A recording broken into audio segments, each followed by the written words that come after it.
Compre lembrar que esta praza foi creada hai máis dun ano e publicada nun decreto de estrutura de decembro de 2024, cando a Xunta asumía as competencias en costas.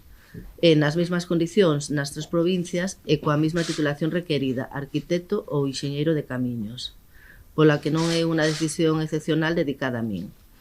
Ademais, posteriormente abriuse ao personal do Estado porque quedou deserta hasta en 3 ocasións. E, para despexar calquer dúbida, quero decir moi claro, non me vou a presentar. Polo tanto, é evidente que o meu compromiso con este proxecto non responde a ningún interese persoal nin económico, senón únicamente a situación que vive Lugo.